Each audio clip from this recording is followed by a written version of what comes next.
known mates. But it was really good to do it. But I was glad to get back with the others after. What are you all doing at the moment? Are you doing any series or solo projects or new movies? Like others can talk about it. I'm on holiday. Okay. In Sheffield, so glam. Very good. Sheffield, yeah. I was in the room when... sorry. Oh, what are the other two? Any sort of new projects? I'm trying to decide on something at the moment, but I won't say what, because otherwise if I say no to it, then sucks for them. Yeah, I'm trying to decide on something at the moment. Give us a clue. What? Give us a clue. It's an acting job. Okay. Does that mean you won't be coming back to Agents of S.H.I.E.L.D. with Marvel's Most Wanted not getting Who knows? Who knows? You know, if I did know, then I couldn't tell you anyway. So. That might be the job you're deciding on. Yeah, maybe it is. Yeah. Elizabeth, I was in the room at Ballroom 20 when you came out on stage for the first panel at San Diego. Oh my and the God. look of shock on your face as you saw that room was just insane. Obviously, you would have been asked or been told by Marvel that it would have changed everything for you. I mean, Yeah. for all of you. I mean, what has the show done in terms of your expectations of what's happened since when you got cast? It's kind of, I mean, above and beyond, honestly. None of us knew what was going to hit us. We got sat down before we shot the pilot, I think, and just got plonked a big pile of comic books in front of each of us. And Jeff Loeb from Marvel sat us down and said, your life's about to change, and, you know, just look after each other, basically. And we really have taken that with us, and I think that, for me, has been the most wonderful and surprising thing about the show, really, is that we're a family, and Clark Gregg is... I was going to say, who's the mama hen? Is it Ming, or is it... Well, I mean, Ming's the mama hen. I wouldn't Clark trust Gregg's Ming to like... babysit. Yeah, she leads us astray, if anything. But Clark has kept a really tight ship, and, you know, he set from the outset that it had to be, we had to talk to each other and we had to look after each other, and if anybody had any issues or troubles or whatever, like, we'd come to each other, and, I mean, I go to him for advice most days, so, which I'm sure he's regretting now, 1 o'clock in the morning, hey, so, what are you talking about?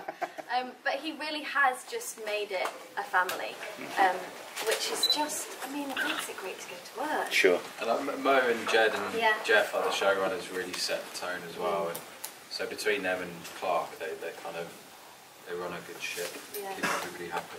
With it being such a family, how does it feel when certain characters don't make it through? Like someone kidnaps one of your siblings. Right. Yeah.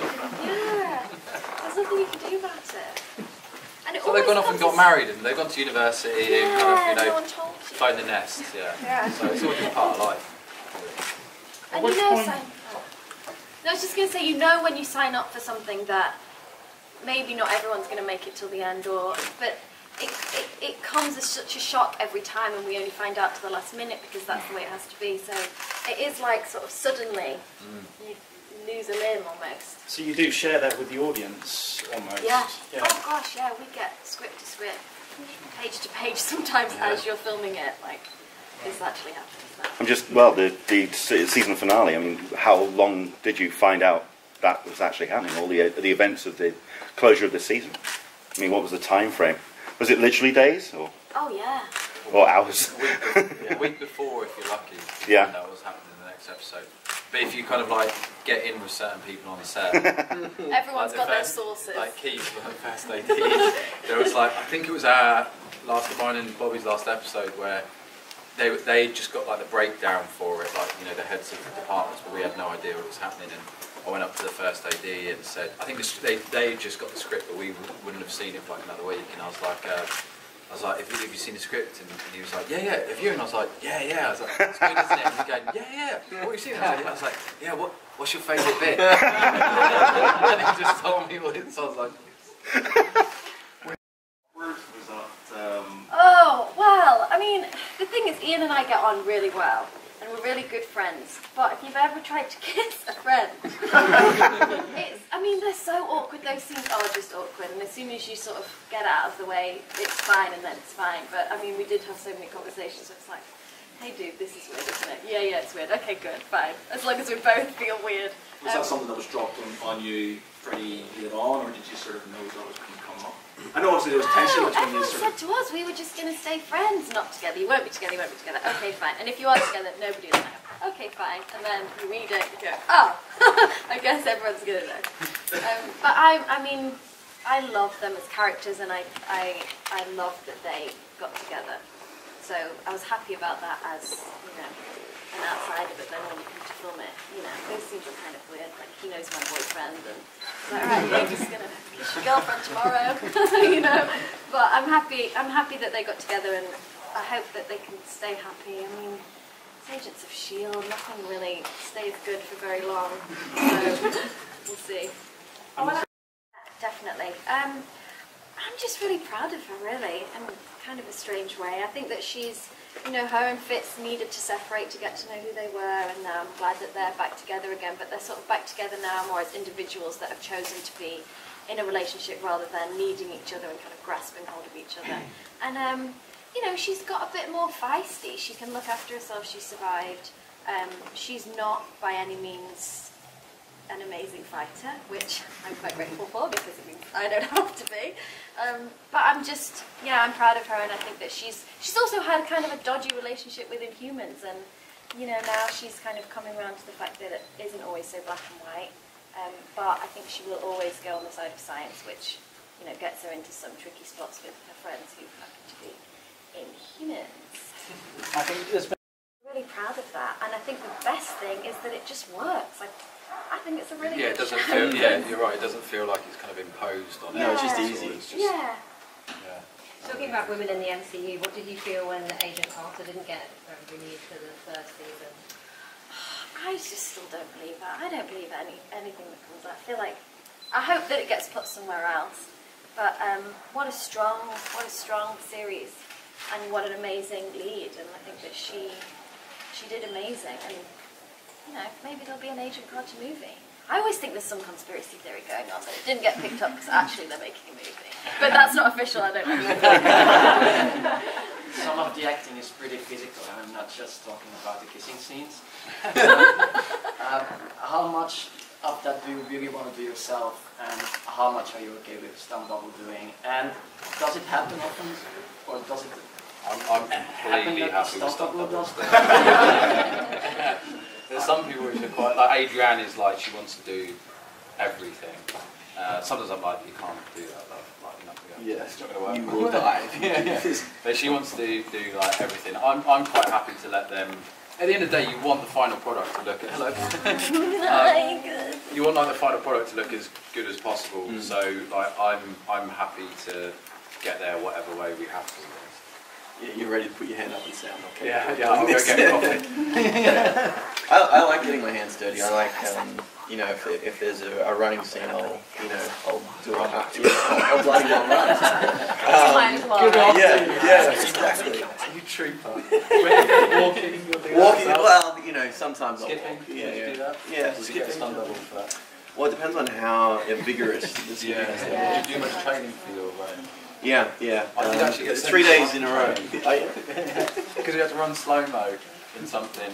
Like they were doing it in slow-mo, so I got... Like Baywatch style. Yeah, so I got sent with this like guy who trains all these athletes so that I didn't look like a moron when I was running with like my lips flying around.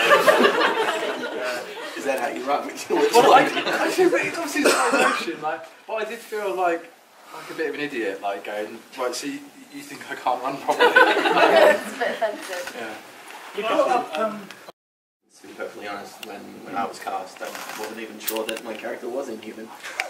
So it was a very fast education for me, but I quickly discovered that there's a very rich history in the comics, and yeah, I don't know. I guess it's a really cool thing to kind of be one of the first representatives of that, and to introduce people who haven't read the comics or who aren't familiar with Inhumans to say, hey, these are kind of similar to X-Men, but not really.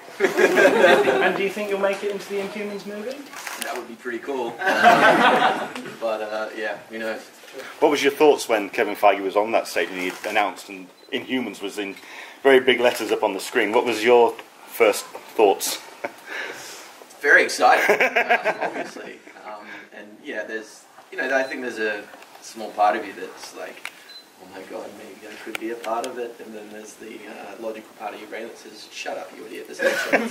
But you are a part of it, though, regardless. No, but it's true, though, because that's what we can do as a TV show, is say, like, how other people feel about Inhumans and the difficulties and the struggles and stuff, and you can get to know, you know, we've got to know you over hours and hours of seeing your life as an Inhuman.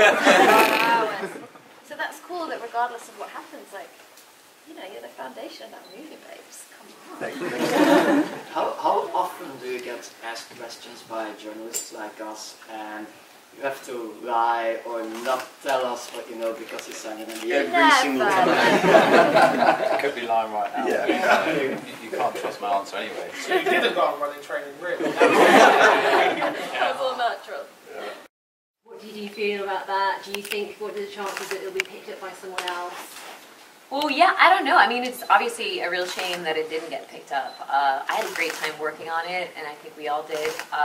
So yeah, we'll see. I think there's like a petition going on online, so I mean, who knows? Have you signed the petition? Oh, yay! I mean, what was in the highlight for you of the show being part of it?